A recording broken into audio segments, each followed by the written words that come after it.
The T-54 series of Soviet main battle tanks was developed to find a suitable successor to the highly successful T-34 medium tank from World War II. The T-34 proved itself as a formidable opponent during the conflict, surprising both German tank crews and anti-tank units alike. With its blend of speed, firepower, and armor protection, the T-34 played a significant role in putting the German army on the defensive throughout the war. Production of the T-34 exceeded 84,000 units from 1940 to 1958, and it remained in service with many nations well into the Cold War era, with some still employing it today. In efforts to replace the pragmatic yet effective T-34 with a more modern and reliable design, Soviet engineers explored various initiatives. One such attempt resulted in the development of the T-44, armed with an 85mm gun. Despite entering service in 1944, the T-44 did not see significant combat action in World War II and faced issues with mechanical reliability, limiting its production to around 1,800 units. The Soviet Army favored a 100mm main gun instead, and with the war's end, the T-44's future was in doubt. However, a parallel design emerged as a more dependable replacement, featuring the desired 100mm main gun, and this tank was designated the T-54. The design process for the new tank commenced in late 1944, resulting in the unveiling of a prototype in February 1945. Successful trials followed, leading to the formal acceptance of the design into service by the Soviet Army. Despite the conclusion of the war in Europe in May 1945 and the brief Russo-Japanese conflict from August to early September, where the Soviets emerged victorious, development on the T-54 persisted as a potential successor to the renowned T-34 series. The centerpiece of the T-54 was its 100mm D-10 series main gun, instantly establishing it as one of the most formidable frontline combat tanks when compared to contemporaneous Western developments. Enhancements in armor protection over the T-34 were incorporated, along with a new transmission system and engine. Insights gained from wartime Red Army experiences in armored warfare were naturally integrated into the design process. Following several design revisions and numerous engineering adjustments, the T-54 appeared in an evaluation iteration as the T-54-1 in 1946. Despite ongoing evaluations, Soviet authorities formally sanctioned the tank for large-scale production in 1947. The T-54 became operationally deployed within the Red Army inventory by 1949. Externally, the T-54 bore the unmistakable hallmarks of Soviet tank design, featuring a well-proportioned cast steel turret housing a formidable 100mm main gun. Its appearance was reminiscent of the wartime Joseph Stalin heavy tank series deployed against the Germans. The 100mm gun lacked intricate details and did not feature a muzzle brake. Despite its limited downward traverse, the gun boasted good penetrative capabilities with effective range extending up to 1,000 yards, though this restricted the use of the hold-down firing tactic. The tank could carry up to 34 projectiles of 100mm ammunition, including high-explosive and armor-piercing rounds, stored both in the turret and throughout the hull. Air defense was provided by a 12.7mm DSHK anti-aircraft heavy machine gun mounted at the loader's hatch, while additional defense came from a 7.62mm SG coaxial machine gun operated by the gunner and fitted alongside the main gun. Notably, machine guns were also mounted on the fenders for extra anti-infantry protection. Structurally, the tank featured 5 large road wheels on each side of the tracks, with the front pair set ahead of the rear pairs. The drive sprocket was positioned at the rear, and the track idler was at the front, without track return rollers. The whole superstructure had a relatively low profile, and the well-sloped glassy plate seamlessly merged into the hull roof. Crew accommodations included the driver, tank commander, and main gun loader, with the bow-mounted machine gunner/radio operator position, common in World War II tanks, no longer utilized. The driver occupied the front left position in the hull, while the commander, gunner, and loader were situated in the turret, with the commander on the left and the loader on the right. The rear of the hull housed a single V-54 series 12-cylinder water-cooled diesel engine, generating 520 horsepower. The hull construction employed an all-welded design, with an overall weight just under 40 short tons, at 39,700 kilograms. The T-54 epitomized a fundamental tank design that any World War II enthusiast could appreciate. It significantly enhanced direct-line firepower and field armor protection compared to its predecessor, fulfilling the Red Army's aspirations, especially in its ongoing efforts to surpass Western armor developments. Its cross-country mobility was highly praised, and the power-to-weight ratio was notable. The T-54-1, introduced in 1946, was distinguished by its smoothly contoured curved turret and wide gun mantlet. However, its D-10T main gun lacked stabilization, making accurate firing while on the move nearly impossible. Additionally, 7.62mm SG-43 series machine guns were mounted on the fenders for improved infantry defense, although their tactical value was dubious. Production of this variant was limited, primarily reserved for evaluation purposes, due to severe quality control issues that marred the project.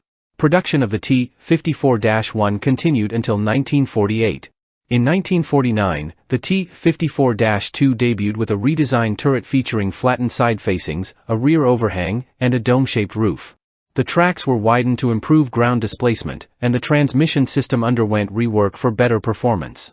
The fender-mounted 7.62mm machine guns were replaced with a more conventional bow-mounted emplacement, operated by the driver. Production of this version continued until 1952. A modernized variant later incorporated the ZET-1 series vehicle protection suite to enhance battlefield survivability, featuring netting cast around the main gun. In 1952, the T-54-3 was introduced, featuring an oval, curved turret assembly. The gunner sight was enhanced with the TSH-2-22 series system. An engine-based smoke screen generator was incorporated, enabling the T-54 to generate its own smoke cover during maneuvers. This system operated by injecting raw diesel into the engine, effectively producing the desired smoke effect. Production of the T-54-3 continued until 1954, with Polish factories producing a domestic variant from 1956 to 1964. In 1955, the T-54A was introduced, marking a significant advancement with the addition of a main gun stabilizer across the vertical plane. This modification led to the redesignation of the original D-10T tank gun to D-10TG. The inclusion of a snorkel as a standard feature provided the T-54A with amphibious capabilities that previous versions lacked.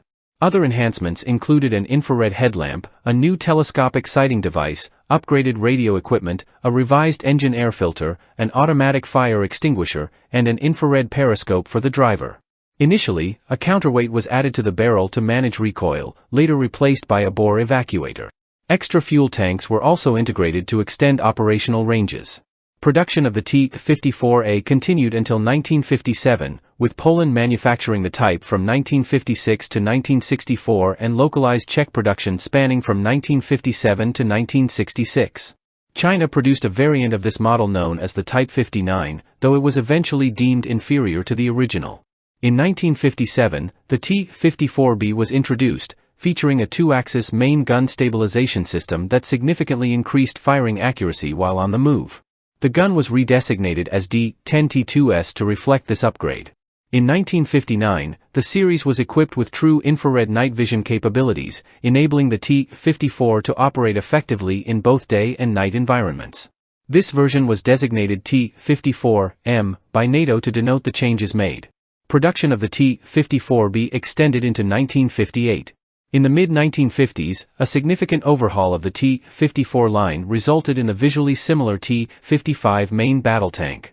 This new iteration featured a revamped engine, increased armor protection, and basic nuclear biological chemical (NBC) safeguards for the crew.